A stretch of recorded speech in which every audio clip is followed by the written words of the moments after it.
dating Pangulong Rodrigo Duterte o FPRRD ay binatiko si Pangulong Kuting Jr. kaugnay ng kumakalat ng malaswang video na di umuni kinakasangkutan ni Lizata Nasmags. Ayon kay Duterte, dapat umanong panagutan ni Kuting ang mga ganitong isyu at hindi basta baliwalain dahil nagdudulot ito ng kahihiyan sa bansa at sa kanilang pamilya. Binanggit ni Duterte na bilang isang leader, nararapat lang na maging ehemplo si Kuting Jr. sa paghawak ng mga sensitibong isyu lalo na't may kinalaman ito sa kanyang pamilya. Aniya dapat mabilis at maayos na umaksyon ng administrasyon upang marisolba ang kontrobersiya. Dagdag pa niya, ang pananahimik ng Pangulo ay nagbibigay ng maling mensahe sa publiko na maaaring makaapekto sa kanyang reputasyon at pamumuno. Sa kabilang banda, itinanggi naman ng kampo ni Kuting Jr. ang anumang kaugnayan ng kanyang asawa sa naturang video at sinasabing peking balita lamang ito na may layuning sirain ng kanilang pamilya. Nananawagan sila sa publiko na huwag agad maniwala sa mga walang basihang impormasyon at maghintay sa opisyal na pahayag mula sa mga otoridad hinggil sa issue. At yan nga ang balitang ating pagkakatutukan. Ngunit bago ang lahat, siguraduhin mag-subscribe at ihit ang notification bell para sa patuloy na pagtutok sa mga sulap ng bagong balita sa tunay na boses ng masa.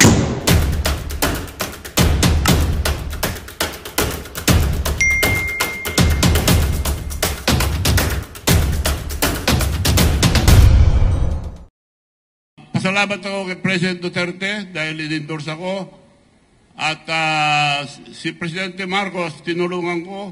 Ang plano lang niya noon, Vice President, ako nagsabi na Presidente i-file, pero pag-file si Sara, dahil napakalakas ni Sara, bababa ka, I'll have the leverage to talk to Sara na maging Vice President ka, protected ka na, hindi ka na madadaya. Tinulungan ko si President Marcos. Hindi pa ko in-endorse ko. In-endorse ako, pasalamat kay President Marcos. Kung hindi niya ko in-endorse, salamat pa rin. Sir? Ibig sabihin, no, walang utang na loob yang si Marcos Jr.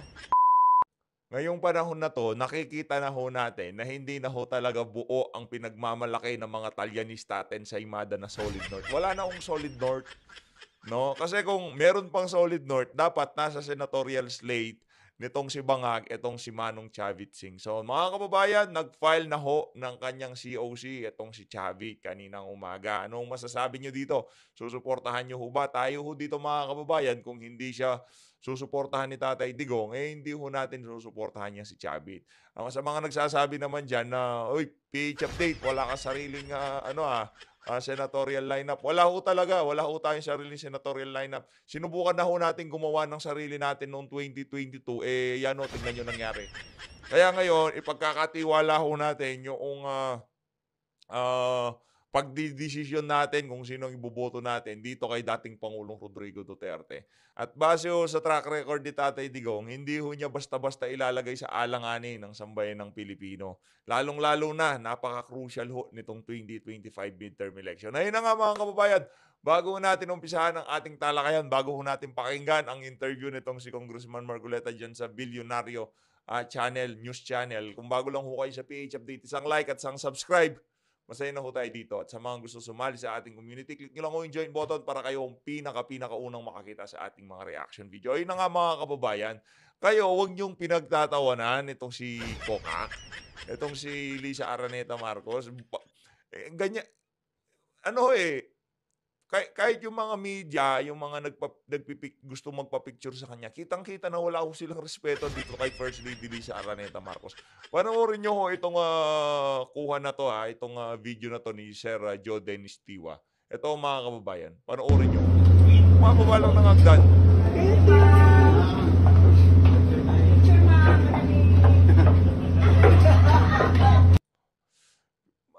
Ba't ganon? Diba? Wala hong amor etong ali na to sa sambayan ng Pilipino. Sa bagay, kahit sa social media, kahit hindi doon sa mga Duterte pages, kahit saan natin tignan, etong ali na to, hindi ho talaga siya rin-respeto ng sambayan ng Pilipino. Hindi naman ho natin masisi. Kitang-kita nyo naman ho kung gaano ka-epal itong ali na to na hindi ho natin nakitang pag-epal ng First Lady o First Gentleman sa napakahabang panahon. Yung asawa nitong si GMA, epal din yan, di ba? Pero noong panahon ni Panote, wala ho siyang asawa kasi nga naman, wala ho tayong nakitang nag-epal. Kay dating Pangulong Rodrigo Duterte, almost 12 years, wala ho tayong nakikitang nag-epal sa First Gentleman at First Lady. Ngayong panahon nitong si Marcos Jr., nakakita na naman ho tayo ng isang epal. Kaya ginagawa na lang hong katuwaan ng ating mga kababayan itong si Lisa Araneta Marcos. No?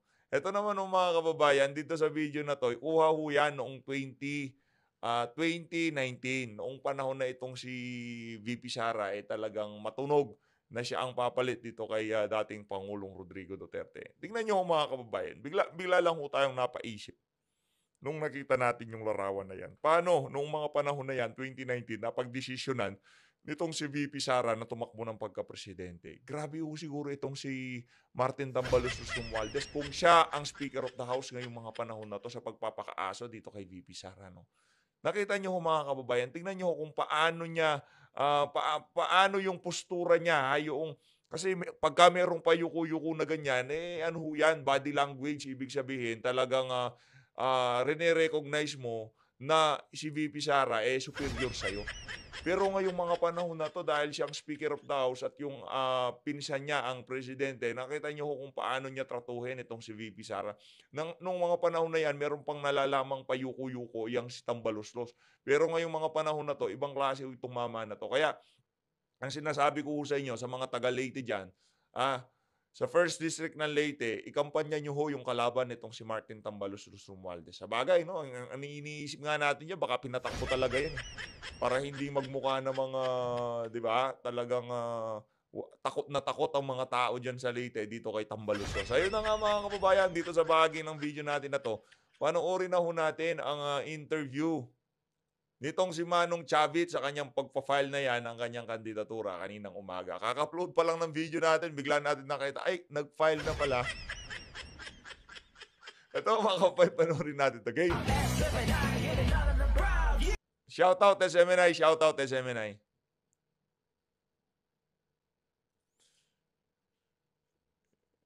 Yun. Go ahead, sir. Pakinggan natin. Game. Go ahead po. Game. Q&A kagad. Rektang Q&A kagad. Ako po, former Governor Chavit Singson ng Ilocos Sur. Ang gagawin ko po, manalo at patalo yung ginagawa ko na ngayon. Yung modernization ng electric vehicles, electric jeep, electric tricycles, electric motorcycles. Matagal na pong programa ito ng gobyerno, hindi magawa-gawa. Dahil pinapadala sila sa land bank para umutang. Mag-down payment ng 500,000, mag-porsyento. So matagal na po yun. Nagkita kami minsan ni President Marcos. Kako, this time, Mr. President, mangyayari na yan dahil ako mag-provide lahat ng electric vehicles, electric jeep, tricycles, motorcycle, without any down payment, without zero interest, without guarantee from the drivers. Ang mag-guarantee yung mga mayors, governors, or transport group or cooperative. Buong Pilipinas po yun, malaki po yun, ginagawa ko na. Parating na yung factory ko galing sa Korea, worth 500 million. At mag-uumpisa na po kami by December, latest January. Mass production na po kami. Quality dahil Korean technology, pero dito gagawin. Ang body, manipis po na bakal, pero hindi ginakalawang. So, na-check na po lahat yan. Yung prototype ng dalawa, nandito na. Ginagamit na ngayon yung mga transport group. At nagpunta mga transport group sa bahay. Sabi ko, hanapin nyo muna yung pinakamura para hindi nyo ko mabintangan na nagdinegosyo. Dahil tulong ko lang lahat to sa ating mga drivers na walang sasakyan para sa mga mahihirap. So naghanap po sila sa China, Korea, Philippines, pinakamura po, 3 million. Kako, para tunay na tulong gagawin ko, ibibigay ko lang sa inyo 1.2. Wow. More than one half ang hinati ko. 1.2. Buong Pilipinas po yun. At may dagdag pa doon yung card na ginagawa na namin. Meron kaming card na ginagawa sa aming bayan na kung anong bayad nila, yun ang card nila. Itong card na ito, international, worldwide, dahil Visa card. Narbacan card. Lahat ng bayan magkakaroon, ang buong Pilipinas, mamimigay kami libre with bank account, credit card na as a debit card. So, ito po, gawa-gawa lang namin pero maandar. So, yun po gagawin ko, manalo at matalo, para matulungan ang ating kababayan o lahat ng ating bansa dahil andar ang ekonomiya natin pag nasa bangkong pera. Ang pera, mga tao ngayon, karamihan, nasa unan lang, tinatago kung saan tinatago. Pag nawala, away. Pag hawak-hawak, may taya sabong, nawala na. So, makakatulong po ito, ginagawa ko na, gagawin ko, at mas marami akong magagawa, mas madali kong magawa kung ako ihalal na senador. Okay. Maraming salamat, sir. Salamat po. Ang napakalaking katanungan ho dito, isa ho sa mga pwede nating tawaging political kingpin diyan sa may Ilocos, yang si Chavit. 'Di ba? May pera ho siya eh. Anong dahilan bakit hindi ho siya sinama nitong si Marcos Jr. sa kanya senatorial slate? Oh, ngayon para doon sa mga Talyanista at Ensaymada, tayo wala ko tayong pakialam kahit tumakbo yun si Chavit. Kung hindi susuportahan ni Tatay Digong, hindi ko natin susuportahan, wala ko tayong pakialam dyan sa mama na yan, sa totoo lang. Ha? Gusto ba natin siya? Natural, hindi. Saktuhan lang ba? Saktuhan lang, pwede na. Maganda naman ang advokasya niya eh. Kaso, gawain ng executive yan eh. Ano yung papasa mong batas, sir? Dito tayo magkakaalaman. Game. Melanie. Mean, I'm sorry, Net 25. Miss Mean.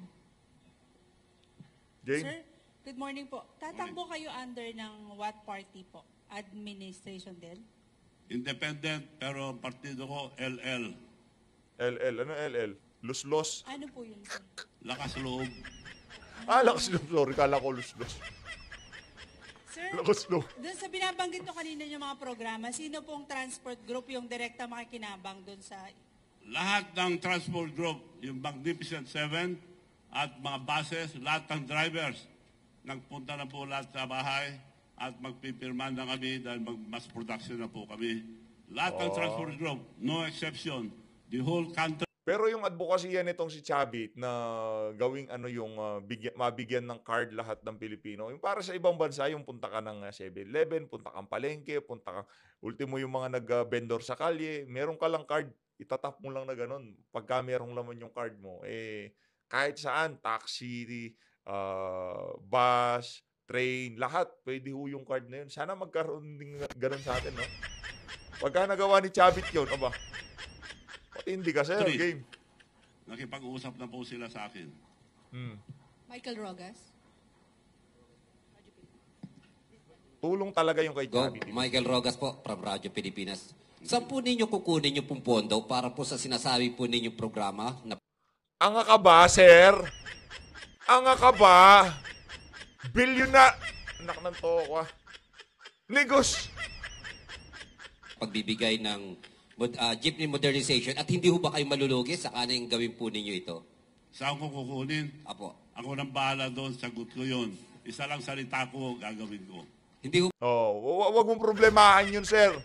Problemahin mo yung mga ibang tanong, pero yung pera, wag mong tatanong kay Chavit yan.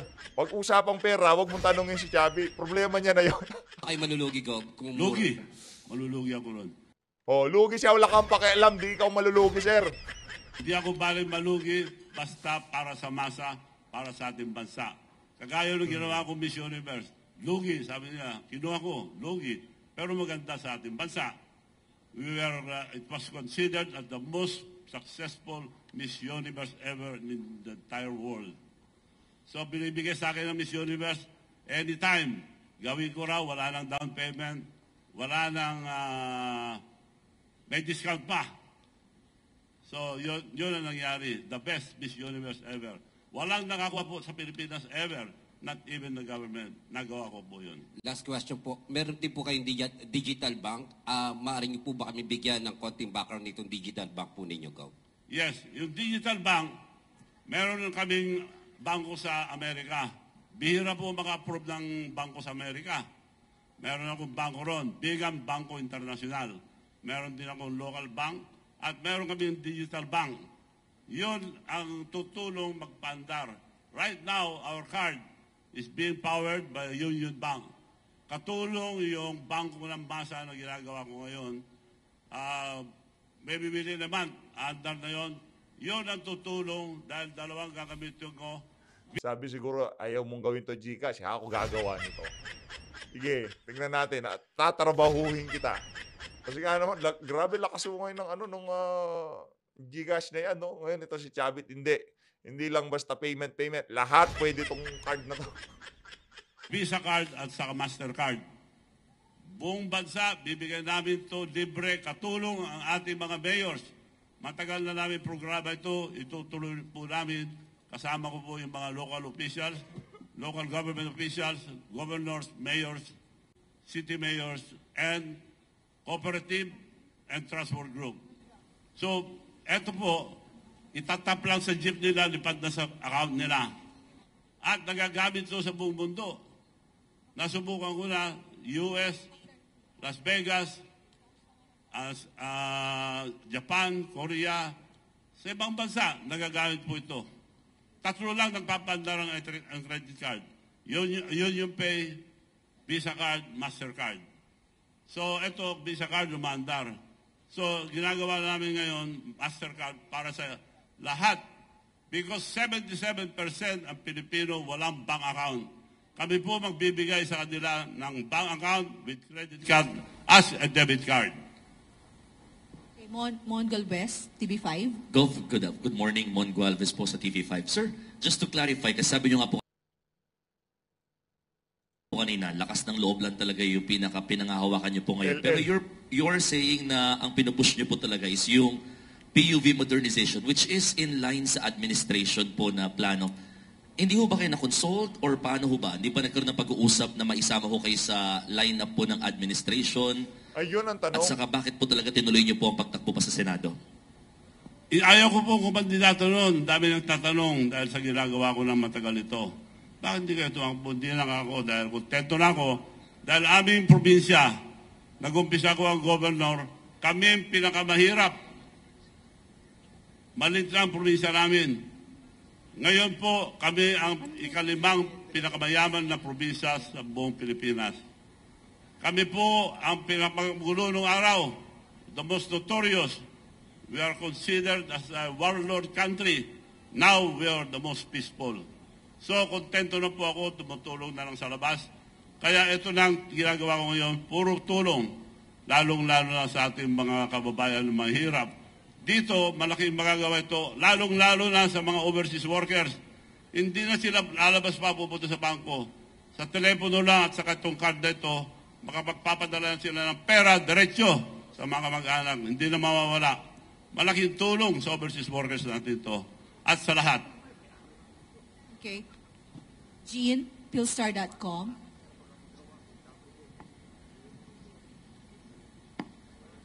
Sir, hello. You said that whether or not you win, you'd fund EV vehicles. So why the need to run for senator? Ma'am, what's it again? Can you repeat, ma'am? Why the need to run for senator? Kasi whether or not you win, you'll fund yung mga electronic vehicles. So bakit kailangan niyo pa po tumakbo? Bakit ako tumakbo? Para mas madali gawin ang aking mga ginagawang pagtulong sa taong masa. Dahil punong-puno pa rin tayo ng red tape. Ma-red tape pa rin, ang hirap gawin. Yun lang ginagawa ko na pamimigay ng jeep. Ang daming dinadaanan. Dadaan sa DOST, dadaan kung saan-saan. Mahirap po. Huwag nasa Senado ko, mapapabilis ang pagtulong ko sa taong bayan, lalong-lalo na sa mga mahirap. Nico Bagsik, Teleradio. Yun, Good morning po, Governor Chavit.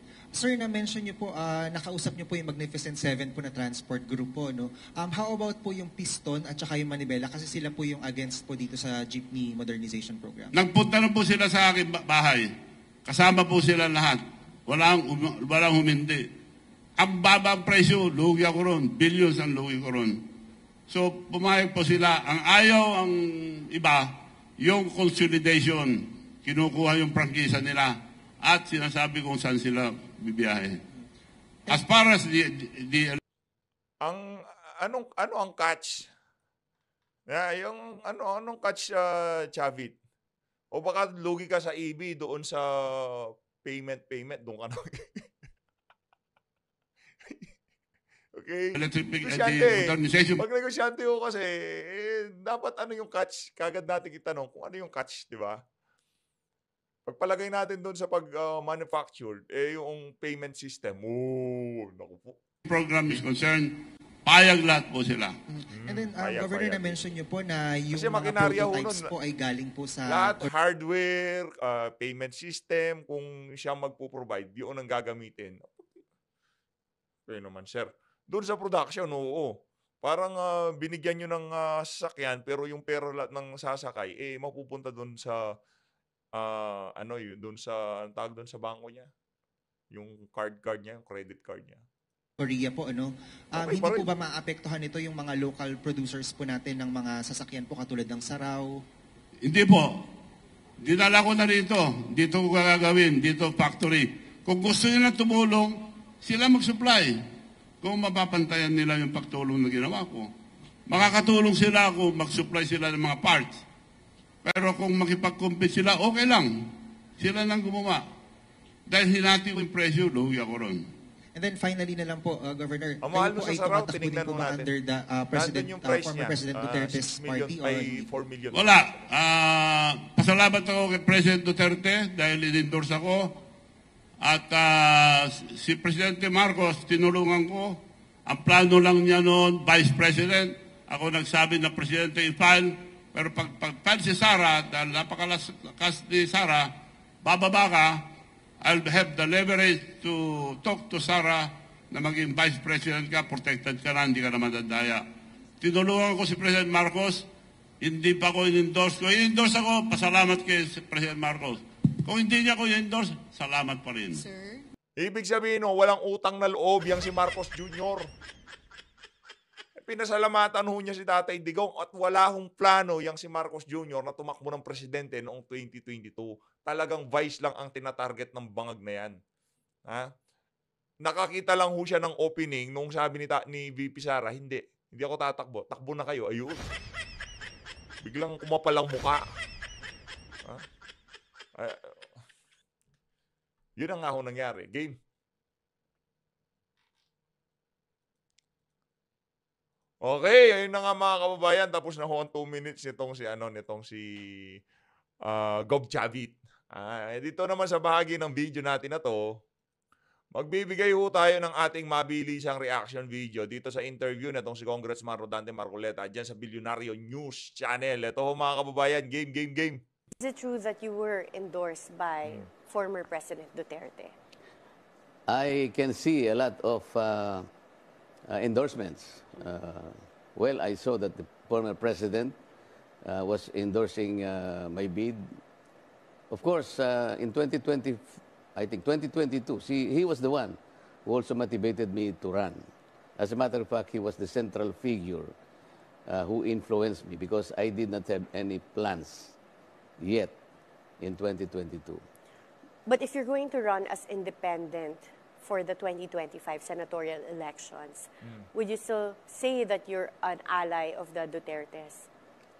I'm ally of the people. Ang gusto ko kasing isipin, dahil nga ang gusto ko ay magkaisa, ayaw ko may nag-aaway. Ayaw ko nung nagkakawatak-watak tayo. Ayaw ko nang hiwa-hiwalay. So kung ang pagtakbo ko bilang isang independent will be perceived na ang tamang landas lang ang pwede nating tahakin, it might create an issue that I am doing this because I am for unity. Yun lang ang dapat nating tahakin, wala nang iba. Kagaya ng mga nangyayari ngayon na nakikita ninyo. Medyo nabibigyan na ho ng linaw, no? Nakikita na ho natin kung paano yung packaging, paano gustong tanggapin ni Congressman Rodante Marcoleta yung kanyang kandidatura na sambayan ng Pilipino. Okay, tuloy. Napakababa na ng pamumulitika sa bansa natin, sa pangyayari ngayon. Napakababaw. Kaya kung magsaside ka kung kanino man, akala nila ay... Yung pagkakapangpangan nitong si Condante, di mo maliligaw eh. para ka doon sa isang parte o doon sa isang side. Hindi po yung dapat mangyari kung hindi. Ang dapat na mangyari sa atin ay sundin natin at tahakin natin yung pagkakaisa. I want that I will be utilized as the key to unity. Congressman Dante. Pero yung nakikita na natin unti-unti yung packaging nitong si Kong Dante. Nandun pa rin yung unity. Yung unity, yung pagkakaisa. Pero base sa mga nangyayari ngayon, nangyayari ngayong mga panahon na to dito sa administrasyon na yun. Magandang manawagan ng unity. Magandang manawagan ng pagkakaisa. Dahil napakawatak-watak, sabog-sabog ang pamahalan ngayon eh. Kaso, kanino tayo makikipag-unite? Ang tanong. Kanino makikipag-unite ang sambayan ng Pilipino sa administrasyon na to? Naku, yariho tayo dyan, Tong. Mag-unite yung mga tao na naghahanap ng tunay na pagbabago. At yung mga nakikita nating politiko na kung saan ang kanilang interes lamang ang sinusulong dito sa bansang to, hindi ho sila kasama dun sa unity na yun. Hindi ho kasama. O ibig sabihin, hindi na unity. Hindi, unity pa rin. Yung mga magnanakaw, mga tambaluslos, mga wala nang ginawa kundi mamigay ng ayuda, magsama-sama ho sila dyan. Doon sila, unity sila sa panluloko sa ating mga kababayan. At doon sa mga taong Pilipinong naghahanap ng tunay na pagbabago, sama-sama tayo kay Kong Marcoleta. Ganun lang ho kasimple yun. You were stripped of 5 memberships, of your memberships in 5 different committees. Why were you stripped of your membership? Bakit tinanggal ako? Yes. Siguro dahil sa mga advocacies ko. Halimbawa, yung kagaya na sinasabi ko nauna kanina, talagang gusto kong maibaba ang kuryente. At bago ako naalisan ng mga komite, kamakailan lang ay nag-object ako dun sa isang panukalang batas na kung saan yung Davao Light, kukunin niya yung service area ng Nordeco. Sabi ko, hindi nyo pwedeng gawin yan. Sapagkat pagka pinayagan nyo yung Aboitiz na kunin niya yung service area ng franchisee na Nordeco, eventually mapapatay niya yan. Pag namatay yan, wala nang competition. And then when I asked the author, how many times was the word competition mentioned in the law? Hindi rin niya alam eh. I said 11 times. How many times was the phrase anti-competitive mentioned in that law, RA 9136? She doesn't know.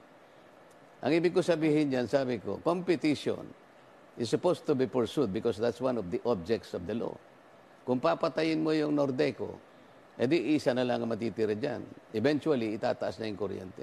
And then yung Samselco, ito yung Zamboanga City, our majority leader stood by way of a privilege speech. Gusto niyang alisin yung IMC. This is the investment management contract inked by the private sector with the electric cooperative. Tatanggalin nila yon kasi daw napakataas ng kuryente. Pero ang nakikita ko, pag tinanggal nila yung IMC, mamamatay yung Samselco, the other electric cooperative. Akala ko baka ako ang sabi ninyo, by way of description, yung Samselco is already in a hospital. Intubated. Ngayon, aalisin mo kako yung IMC, which is supposed to be the ventilator, di namatay yan. Pag namatay dyan, ibibigay mo na naman sa Aboitiz. Why are they doing this? So sabi, tanggalin nyo siya sa Energy Committee. Can you imagine? Ayun. Ganito yung nangyari. And then, yan ho ang kursada ho talaga ni Kong Dante yan sa House of Representatives, no? Na mapababa ang presyo ng kuryente sa ating bansa. Kaso, imbis na suportahan ng kanyang mga kasama, alam na ho, isa ho yan sa mga dahilan kung bakit gusto nila maging congressman. Isa ho yan sa mga dahilan. Sa totoo lang huwag ho tayong maglokohan dito. Yung paglalabi. Kasi nga naman, pagkagaling sa budget yung perang kukurakutin itong mga congressman na to, hindi kasama si Kong Dante doon Kung galing sa pondo, traceable. Siyempre, makikita yan na nangurakot ka. Sa kanila, hindi naman kasi merong liquidation by certification yung kanilang MOOE. Kaya, tiba-tiba yung mga congressman dyan sa House of Representatives. Ngayon, ang pinakamadaling pera yung paglalabi ng mga malalaking kumpanya. Doon sa mga batas na kung saan masasagasaan sila. Yun. Kaya, di ba? Kasi buboto kayo kontra ba kayo o pabor kayo dun sa mga panukalang batas na kung saan talagang minsan gumagawa ho sila ng mga batas para sagasaan itong mga malalaking kumpanya para na kung saan mapilitan itong mga kumpanya na to maglabi dito sa mga congressman. Yun ho yun. Kaya lahat gusto maging congressman, di ba? Yun ho yun.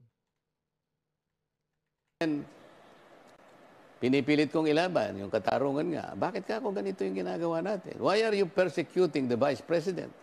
Ang mga tanong ninyo, hindi na ako pang-briefing. Ang tinatanong ninyo ka kung ganyan, what you are doing is you are mining for evidence.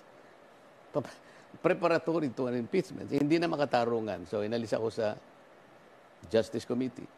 Because you know that the Justice Committee will be the one to process any complaint of impeachment that might be filed at some later date. I was talking about accounting. All offices, all agencies of government are subject to accounting. Doon ka ako natin sila suyurin. Let us also ask those agencies and institutions and even offices na binigyan din ng confidential funds that somehow have been subjected to notices of disallowance.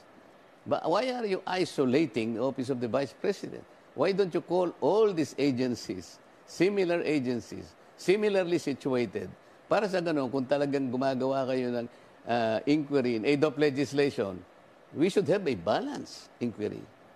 I'm about good government. Tinanggal nila ako sa Committee on Good Government. Nakalimutan nila, ako lamang siguro ang miyembro ng good government na merong doctorate in public administration and governance from the University of the Philippines. Tinanggal nila ako sa member at naglagay sila ng chairman na neophyte. Again, by tradition, yung chairman na yun hindi dapat maging chairman. Why? Our tradition, if you are a neophyte, the highest position that you can occupy in the committee is vice chairman. Yun ang tradisyon namin. Yun ang alam ko since the 13th Congress.